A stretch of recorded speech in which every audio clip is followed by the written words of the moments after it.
Hey guys, it's Charlie and welcome back to the channel. Now in today's video, I'll be showing you how to build a social media content team for your business. As a multiple seven-figure business owner, anytime someone asks me, hey Charlie, what's the best thing I can do for my business to get more leads, get more people? This is what I tell them. You need to have a media company behind your own business. And basically what I mean by that is you need to do social media. If you don't do social media, you're only relying on paid ads, you're relying on other traditional forms of advertising, and that can all get really expensive and eat into your margins. Organic social media is where you build a relationship with your audience, with your future customers. And yeah, in this video, I'll show you basically step-by-step how you guys can build the perfect social media team. Now, for this, you're gonna need both domestic as well as overseas talent. Later on in this video, we'll get more into what roles you actually need, how you guys can fill these positions, and sort of how you can make this whole team work together really efficiently. It's basically what I've done for multiple businesses. Yeah, I'm really excited to show you guys. By the way, if you guys do need help with hiring overseas, my company Paired Recruiting is amazing at this. We pair the best overseas talent with US companies. Our growth has been phenomenal. We've had so many successful pairings. And yeah, if you guys want to learn more about our service, you guys can click the link down below. Book a free call with us. There is literally zero risk. And yeah, we'd love to help you out. Okay, so the first part about building your social media content team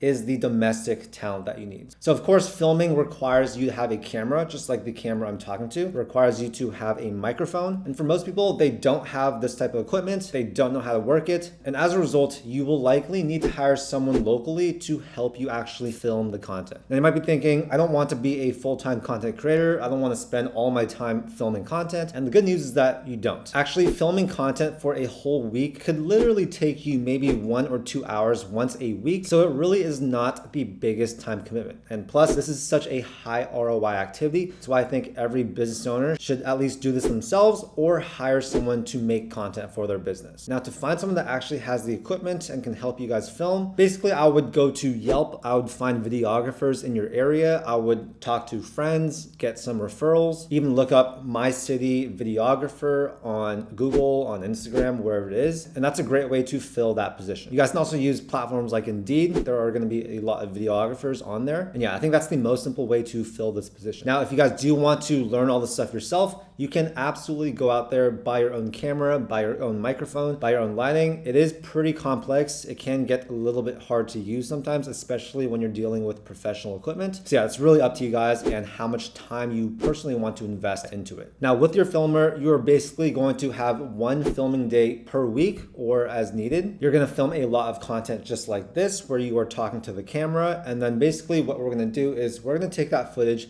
upload it to frame.io. That's the best platform for sharing footage with your editors. And they're going to turn all of that footage into shorts, into long form. And that is going to be the content that you post throughout the week. Okay, so now let's talk about the overseas positions that you need to hire. Of course, you don't need to hire overseas. You guys can absolutely have a video editor, a researcher, a project manager in the United States or wherever you are. But of course, the cost for that is going to be a lot higher. And I seriously mean this, you guys. You can save 80 to 90% on payroll costs just by hiring overseas. There are a lot of really smart people overseas in countries like Indonesia, Philippines, Argentina, Mexico. And these days, it really doesn't make any sense, I think, for a lot of these positions to hire domestically. So the first position that I really recommend you guys have for your content team is some sort of project manager or researcher. Of course, coming up with content ideas, scripting things, doing research, that can take a lot of time. And as a business owner, it might not be the best use of your time. So we are going to hire someone that is familiar with social media, particularly social media in the United States. Trust me, you guys, if you know where to look and if you vet properly, a lot of these people overseas have a very good understanding of US social media. So yeah, essentially, we're going to hire someone that is smart, who cares about the content that you are trying to make, right? Whatever industry or sector that you're in. And they're basically going to help you script things out, do research, figure out what types of content your audience is going to want. They can help you actually post the videos. You can sort of think of this project manager slash researcher as an assistant that basically does everything. And typically for a role like this, you can find someone very good for between $600 to $1,000 per month full time. That same role would cost at least $4,000, $5,000, $6,000 per month in the United States. So you guys see why it makes a lot of financial sense to hire overseas. Now, aside from that project manager slash researcher role, what you're going to need to have is 1 to 2 different different video editors. Depending on how much content you are trying to put out, it's going to determine whether or not you need just one or two. Now, for my media company, we put out a ton of content, so we have over 10 different video editors. But of course, if you're starting out, 1 to 2 should be fine. You'll want to find video editors that are trained both on short form content as well as long form content, because the editing styles for these two types, they are very, very different. Just because someone is good at editing long form content does not mean that they can effectively and efficiently edit short form content. These video editors also need to understand retention, right? So there are a lot of tricks that video editors can do to basically hold the attention of your audience and make your content perform a lot better. That's why it's so crucial to find a great video editor. There are a lot of, very mediocre video editors out there. If you care about actually getting organic leads for your business, then having top-notch video editing is crucial. I'd say that for every 100 video editors out there looking for a job, only 1 or 2 of them is going to be really good. You'll probably have 10 that are solid, another 20 that are just okay, and then the rest, they're just not going to perform well. That's why it's just so crucial for you guys to find a solid video editor. Now, over at Paired, we are really good at finding great video editors. It's something we do a lot. So again, if you guys do want the best video editor possible, make sure to check us out and we would love to help you. Now, I want to make this video a bit more simple because yes, you can keep expanding on your team, right? You can hire a web developer to start making your websites for you. You can hire additional researchers. You can hire additional video editors. You can hire graphic designers. Really, you can hire as many people as you need to build out as much content as you need. But that really is the beauty of it, right? You guys can start small. You don't need to hire 5 people all at once. Hire 1 to 2 people at first, get the ball rolling, and then slowly build your team. Another question I get all the time is like, what types of content should I do? And this is a very general question. I would love to be able to answer it for all you guys, but the answer for every type of business, for every type of entrepreneur, it's going to be a lot different. That's why I recommend you guys just book a call with us. We can give you some personalized advice on, what type of content you should make. But I will say that for most people, the main thing you want to keep in mind is create content that gives value for your desired audience. Think about your ideal client. Think about the types of people that you are trying to reach, and think about what they are trying to learn or what type of content they will get value out of. For most entrepreneurs and business owners, it's going to be some type of educational content where they teach the audience about something. There are other entrepreneurs that like to use more viral tactics, but I think the most tried and true way, the way to have a highest percentage of success is just to create educational content in your niche that helps your ideal audience. That ideal audience will really get a ton of value from you. They're going to trust you. And then if they have a need for a specific service, voila, your business, your company, it's there. You can provide it for them. And it's very likely that they will come to you. You also do not need to be the biggest extrovert, right? So I create a ton of content. I am nowhere near an extrovert. I'm an introvert. I only film 1 to 2 days per week. And this really drives all the organic reach, all the organic traffic for my businesses. It is so crucial that you guys have some type of social media team to build out constant content for your business. And yes, it does cost some money, but it is one of the highest ROI things you can do. So yeah, that was a pretty general overview of what positions you need to build your social media content team. I gave you the strategy of hiring for both domestic and overseas talent. We covered what types of content you should film. And yeah, I could probably talk about this for 5+ hours, but then this video would be extremely boring. But at least hopefully you guys found this video helpful. I really encourage you guys to start implementing all this stuff. Build your own media team for your business. And if you got some value from this video, we would love to help you build that team for you. Give this video a like and subscribe if you want to learn more about recruiting. This whole channel is basically dedicated at helping you guys with overseas hiring. All right, thanks so much for your time, and I'll see you in the next video.